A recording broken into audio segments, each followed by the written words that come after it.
99 news కి స్వాగతం. హైదరాబాద్ ఉప్పల్లోని బార్లు పబ్బులలో గత అర్ధరాత్రి పోలీసులు తనిఖీలు చేశారు. నూతన సంవత్సరం కావడంతో డ్రగ్స్, గంజాయి తదితర మత్తు పదార్థాలు వాడకుండా పబ్బులు బార్లలో డాగ్ స్క్వాడ్ కూడా సహాయంతో అణువణువున పరిశీలించారు.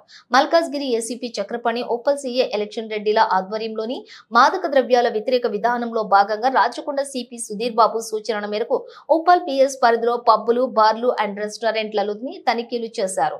లైసెన్సులు పరిశీలించారు.